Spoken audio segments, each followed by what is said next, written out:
Hey everybody, and welcome back. Today's video, we're going to cover the most important planes in Ben Hogan's golf swing, and they are absolutely not what you think they are. So let's get into this.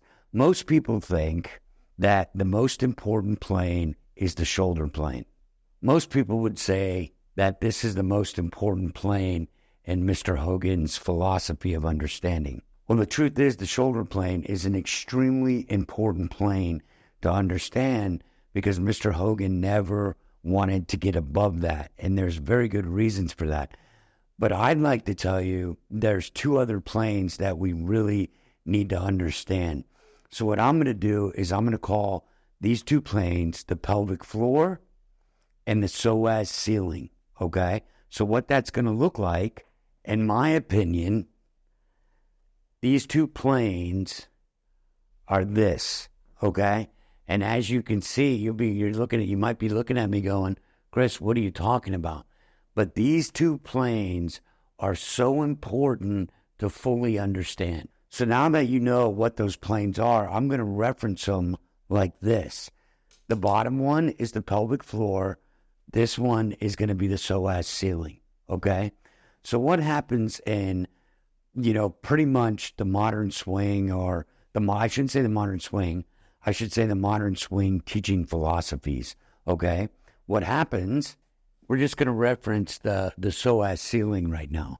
So if I'm right here, and this is let's pretend this is a golf club, what happens in modern teachings is this goes this way, and then as the arm comes up, hang on, see if I can do this a little better. As this goes, they take it away here. So remember, this is the Psoas ceiling. So then they get way, way above this, and then they got to pull it down and then somehow come through. So if we can think about the Psoas ceiling, I'm going to do it one more time so we get a good visual. The Psoas ceiling is here. The pelvic floor is down here. So it's going to look like this from this perspective, and it's going to look like that from this perspective, okay? So as you can see how this is always going to move together. So I'm on the pelvic floor, and I'm on the Psoas ceiling, if you will. So now that we understand those two things, put this one down for a second. So now that we understand that, let's talk about the Psoas ceiling for a minute. In the modern swing, this is where it goes. Then they get up, drop it down, and try to come under. Big difference. Now watch what Mr. Hogan did. Here's his club. So as he's moving, this arm is always staying in a relationship to this plane. Underneath the shoulder plane too. But watch, when he comes down, see how that arm is basically in a, cool kind of way. It's just this whole part of the arm structure is staying right on the Psoas ceiling. Now, why is this important for a lot of you? Side bend, right? So everybody thinks, okay, wow, if I get this side bend coming into the ball, that's great. But the truth is, this whole side, this whole trail shoulder and everything isn't going down. This would be me trying to help the ball get up in the air. If I can think of the Psoas ceiling, and this arm is just going to go right there. There's my side bend. It's not way down here. It's just, but it's not even side bend. If you think that I'm just going to attack the Psoas ceiling, you'll never be trying to help the ball in the air, ever, okay? So now let's talk about the pelvic floor. And what is the pelvic floor understanding really going to help you do? Basically, it's going to help you do everything, because you're going to stay in the shot. You're finally going to learn how to move your pelvis correctly, okay? Because if you go back and look at some Mr. Hogan's videos, especially from down the line, you're absolutely going to see this, okay? We know, as I've established, where I've got this right now is the pelvic floor. So when Mr. Hogan would go back, he'd go to the top of his swing. Now, in his downswing, this trail hip and buttocks in the right side is going to move in this direction like this. Watch what's happening. Here's the pelvic floor. That's what's going on. See this? It's just going this way. So what is that really teaching us? Most people who go into early extension and have all kinds of problems, they get over here, there's this thing about pressure this side and then push back and jump up and all this stuff, okay? But watch what happens to my hips when I do that. I get here, now I'm going to press down. This hip is higher. Nothing wrong with that. There's a lot of successful guys that are doing this on tour, on YouTube, whatever. But I'm telling you, it's not what Mr. Hogan did. So watch the difference. If I get here and I do this move that everybody's like really excited about right now, and then I try to turn, then my arms are going to swing by. Look at this. I can't turn if I wanted to. And I darn sure can't push back from there. And that's creating a big problem for everybody. But if we do like Mr. Hogan, understanding the pelvic floor, watch what happens. I'm going this way. Now see this? I am loaded. I am balanced. I can push this way. I can push this way because I'm balanced like a cat. So now all of a sudden, here I come. I've still, look at me. I mean, this is about as athletic as I can possibly get. And then I'm going to get that nice rotation to where I'll be able to come up here. Because what happens by not understanding the pelvic floor and the psoas ceiling, you are doing yourself a huge injustice. Because Mr. Hogan, absolutely, when he's going down the pelvic floor, watch my hips, excuse me one second, watch my hips. They go this way, and then they're going down this pelvic floor. And then all of a sudden when they go down, you might think I'm hanging back on my right side. But if I was, I couldn't pick up my right foot. If I was totally on my left, I wouldn't be able to pick up my left foot. What is that showing you? That I'm in balance.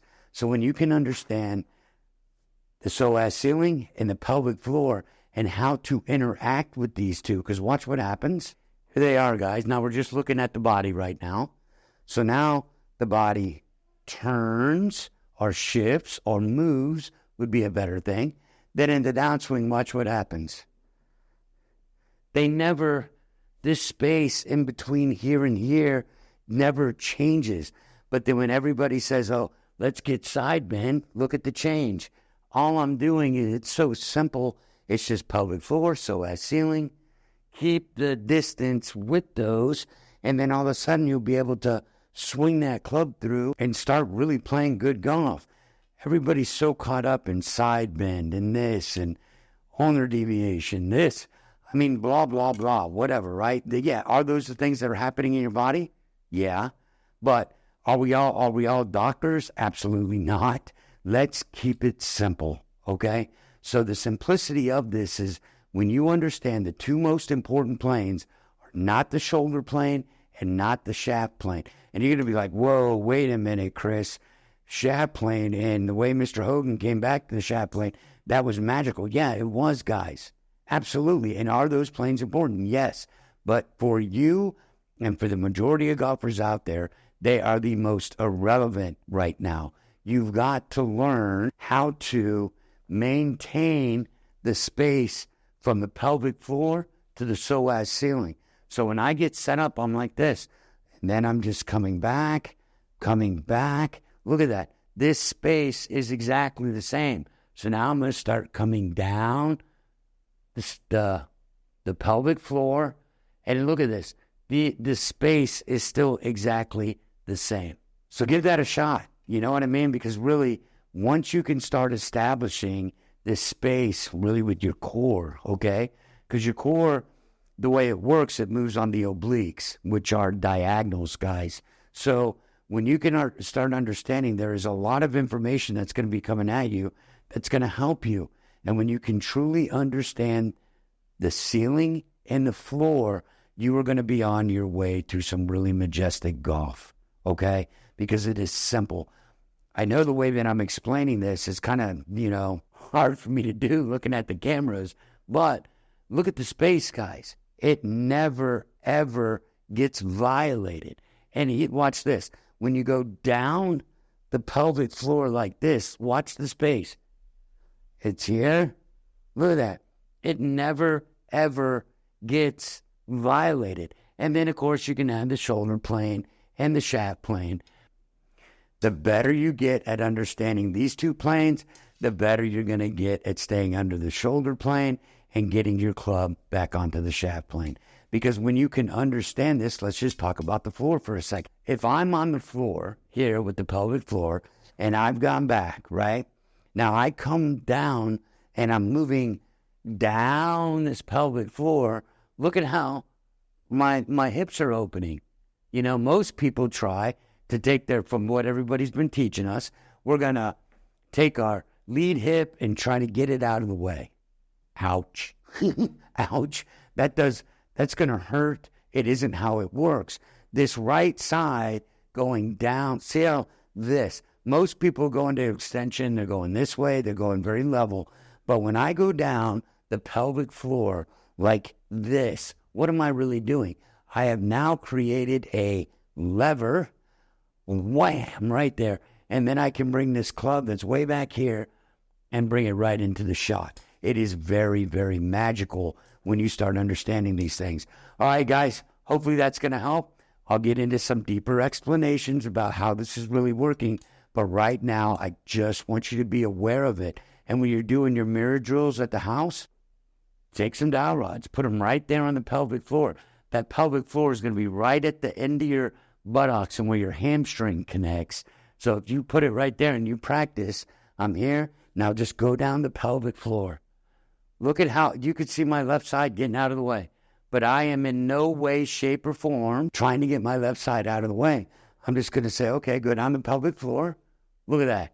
Tilt, spine, everything. It is so magical when you can understand these things. Hope that helps, guys. We'll see you in the next video.